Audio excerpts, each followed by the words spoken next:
Unlock Detroit, it's your boy Eternal. We're here tonight with a very special guest, an author who wrote this wonderful book, Tears for My City.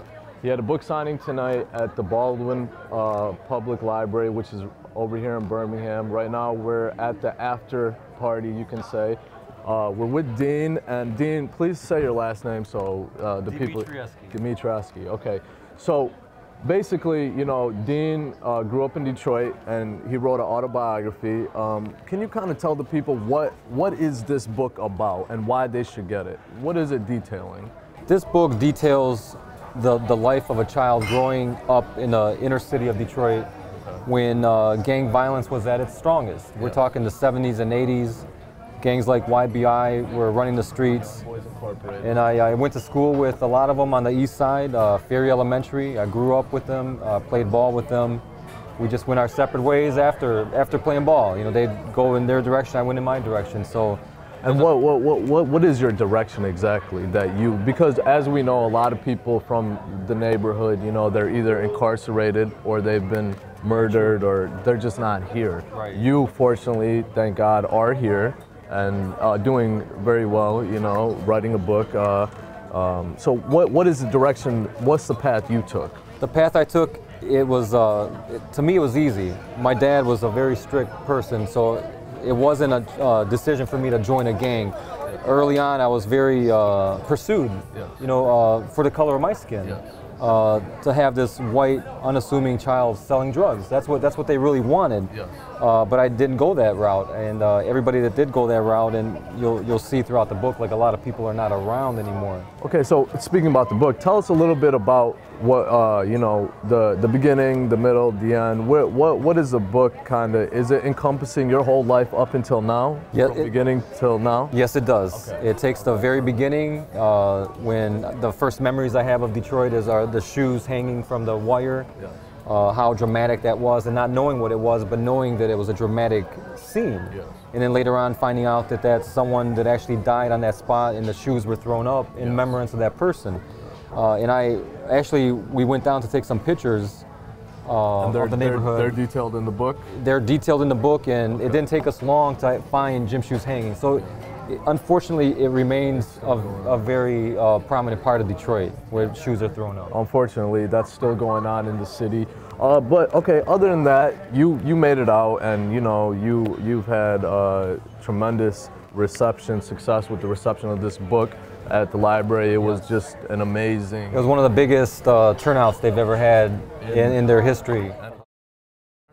They've been there for 150 years. 150 years. This is the biggest turnout they've ever had. So that's amazing, you know.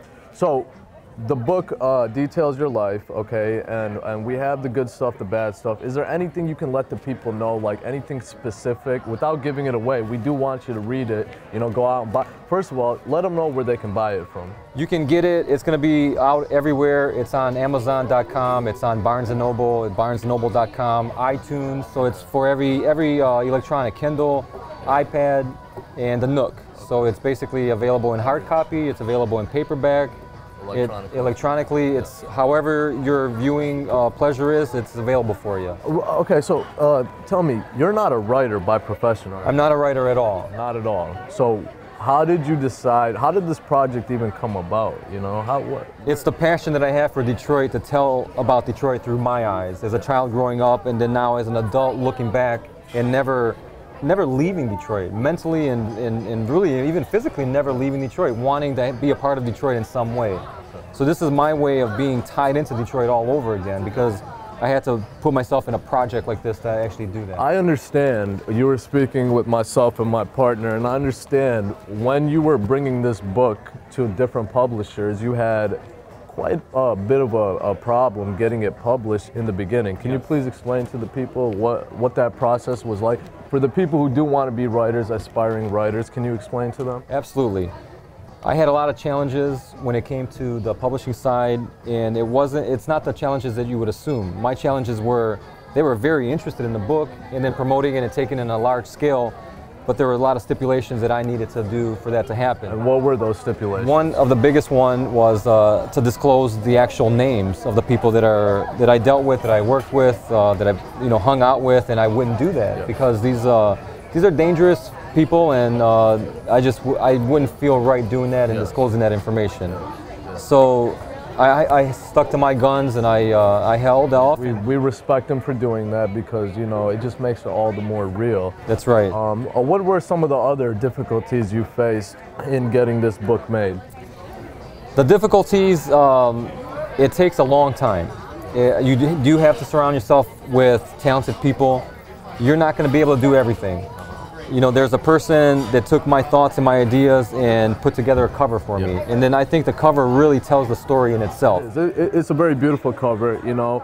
It's amazing. It just says Detroit all over it. Definitely. Absolutely. And here's the back cover, you know. So it's a nice, good-looking book. What is your recommendation, man, for people who want to do what you're doing right now? The biggest one is just start writing. Start writing. Just put some thoughts on paper. If your creativity is at Starbucks, go to Starbucks. Go to wherever you're comfortable. Wherever you're comfortable, and start writing. If it's behind the computer, go to the computer and start writing. And the second biggest one is don't allow anybody to tell you that you can't do it. I've had the naysayers, you know, come to me and said, there's no way you're going to put a book together. You don't know how to write. You're not a writer. You know, you're not going to be able to do it. So, you know, I gained strength from that actually. Exactly. That's what I was going to say. So that actually empowered you. Yes, absolutely. And that's something that you guys will learn if you're getting into this industry. This industry is full of shut doors. You have to open them yourself. Would you agree? Absolutely, 100%. You have to open them yourself. You cannot take anything from no no's from anybody. You have to believe in yourself. Okay, so real quick, man, before we're going to wrap this up right now, but is there anything that you really want to kind of convey to the audience? Anything you want to leave them with? Any last thoughts? I would love to say that Detroit's going to always be a part of me. I love Detroit, and the reason I put the book together in the first place is because of my love for the city. Yes. And the Tears for My City is literally Tears for My City. I had to leave Detroit at some point. I won't tell you why, you know, I don't want to give it away. It's in the book. But something happened, something devastating happened where we had to leave very abruptly, and we didn't have time to start packing our furniture. We left with the essentials and we got out of there. You were kind of uprooted. Uprooted like in a couple of hours. So something really bad happened where we had to leave. Yeah, so bringing that up, love for the city, the reason why we're even sitting here with Dean is because he's representing the city of Detroit, and Unlock Detroit is all about Detroit, you know. This is one of the innovative people in Detroit who's doing something and talking about the city. So check the book out, go to Amazon, you know, go to Barnes & Nobles, just check it out, read it, you know, borrow it from a friend, whatever you have to do, even if you don't have the money to buy it, just read it. It's amazing, you know, it's a story that you want to hear, especially if you live in this city. Dean, congratulations. I appreciate it. Thanks a lot for your time. We hope you much success in the future.